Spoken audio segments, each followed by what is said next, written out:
अयोध्या में रामपथ के चौड़ीकरण के बाद अब जिला प्रशासन के सामने 14 कोसी और पंचकोसी परिक्रमा मार्ग के चौड़ीकरण को लेकर चुनौती सामने खड़ी हो गई है, जिसको लेकर डीएम नीतीश कुमार ने कलेक्ट्रेट सभागार में चौड़ीकरण की जद में आ रहे लोगों के साथ बैठक की, जिसमें लोगों से सुझाव लेने के साथ ही उनकी शिकायतें भी दर्ज की। इस दौरान डीएम नीतीश कुमार ने कहा कि कोशिश की जाएगी जो जहाँ है उसे वहीं पर आवासित किया जाए और अगर जरूरत पड़ी तो विस्थापित करने से पहले उनका पुनर्वास किया जाएगा।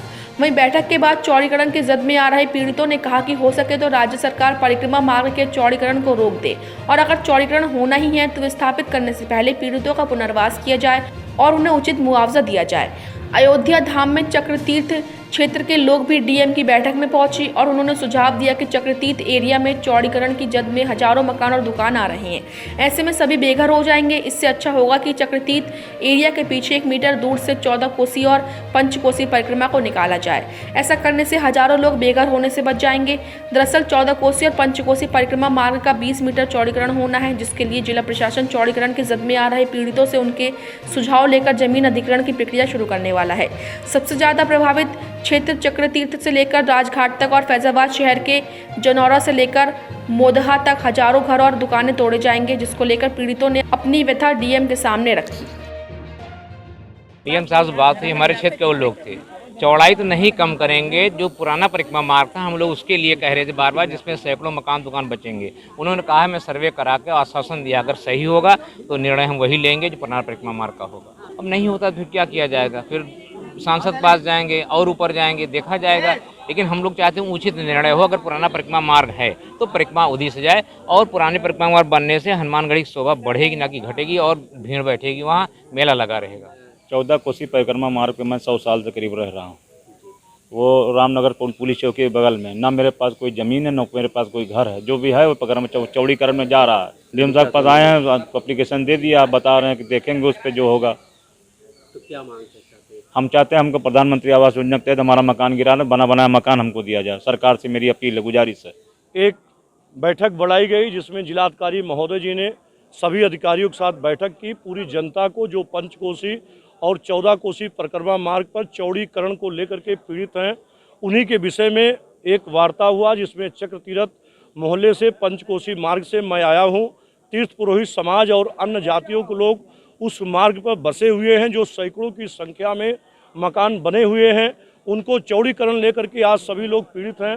हमारी माताएं और बहनें, अगर वो चौड़ीकरण होता ही है, हर प्रकार से सरकार लेती है, तो सैकड़ों घर उजड़ जाएंगे, सैकड़ों जनता बर्बाद हो जाएगी। सरकार का नियम है, जनता को बसा रही है, मकान बना रही है, दूसरे ओर मकान उजाड़ देगी तो कितना बड़ा पाप लगेगा, कितना बड़ा कष्ट होगा। इस जनता सरकार से क्या अपेक्षा करेगी, क्या आस्था रखेगी, क्योंकि सैकड़ों वर्षों से याद काल से यह जनता उस भूमि पर रहते चला आया हुआ है।